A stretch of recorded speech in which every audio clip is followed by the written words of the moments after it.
dương được xây hơi dương cho vì thằng đam đi tới vì đừng tới chẳng bây giờ vì rụi rò lấy bằng vốn chẳng dương mới đó rụng đẹp thì áp xa đó chẳng có to vì rụt đài dương thì đi đuổi sự xây bằng vốn nó này ngày này nhầm miền video tham mây muối chạy lại từ bằng vốn nó này tại dương trẻ bà chơi mình nấy thì xa cầm thấy đi lọ mình tên dương ai bà vì oi rồi cho nào rụp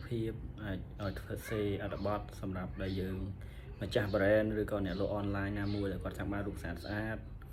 trong bàn cả xe phò lồi lôi đầm bầy trả tiền nè tu sana chẳng dương sớm mai ní AI dương ai chui dương mang cột sọc ở đây dương chơi bị biệt phơi ngày ní nhung miền thu muối đài chơi mình nái hay bong phone top score lấy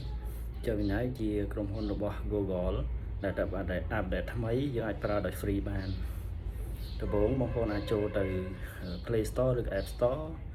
ហើយបងប្អូនអាចចូលទៅដល់បង download វាមកដូចរបស់ខ្ញុំនេះវាមានស្រាប់ហើយប៉ុន្តែវាឲ្យអាប់ដេតចឹងអាប់ដេតវាសិនចឹងបន្ទាប់ពីអាប់ដេតចប់ហើយខ្ញុំចូលទៅchơi như này đợi to đây mà đó và bóng ôn nó toàn login thế bóng ôn ai login Gmailចូលtới hay giờ aiប្រើប្រាស់បានអានេះខ្ញុំ login ចូលហើយអីចឹងរបៀបធ្វើវាអត់ពិបាកទេគ្រាន់តែយើង select យករូបភាពណាមួយដែលយើងចង់ឲ្យ AI edit ចង់ឲ្យ AI កែរូបភាពទាំងមកយើង select រូបភាពបន្ទាប់មកយើងទៅសេអីដែលយើងចង់បានទៅសេដូចខ្ញុំចឹងមក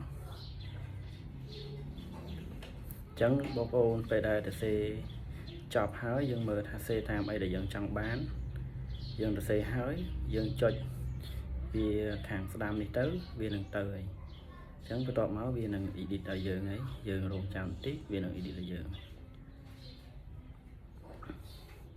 ញ្ចឹងនេះវារួចរាល់ហើយបងប្អូនអញ្ចឹងយើងមើលទៅរូបតាក់ទាញអត់ស្អាតអត់អញ្ចឹងបន្ទាប់ពីរូបដែលយើង edit រួចហើយយើងអាចឲ្យវាទៅសេអត្ថបទសម្រាប់ផុសនៅ Facebook អញ្ចឹងយើងទៅសេដូចខ្ញុំអញ្ចឹងមកឬក៏មាន tip អីផ្សេងបងប្អូនអាចទៅសេអីផ្សេងនឹងបានអញ្ចឹងយើងទៅសេមកឲ្យវារៀបរាប់អត្ថបទអញ្ចឹងនៅក្នុងនេះខ្ញុំទៅសេឲ្យវាទៅសេផុសអញ្ចឹងវាទៅសេមកបានហើយ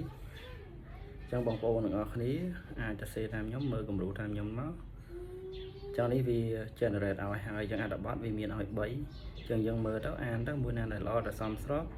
បើកន្លែងណាខុសយើងអាចយកមកកែតិចតួចហើយយើងផុសក្នុង Facebook យកមកអញ្ចឹងបងប្អូនទាំងអស់គ្នាវីដេអូមានតែប៉ុណ្្នឹងទេបើសិនជាមានចម្ងល់ផ្សេងពាក់ព័ន្ធនឹង Gemini ឬក៏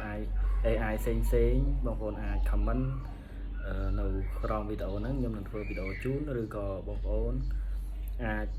ជួយ like ជួយ share ដើម្បីឲ្យវីដេអូហ្នឹងទៅដល់បងប្អូនផ្សេងទៀតដែលគាត់ចង់ស្វែងយល់ពី AI ខ្ញុំនឹងបន្តធ្វើវីដេអូបង្រៀនពី AI នឹងផ្សេងទៀតនៅវីដេអូក្រោយទៀតកុំភ្លេច subscribe និង like ទាំងអស់គ្នាអរគុណច្រើន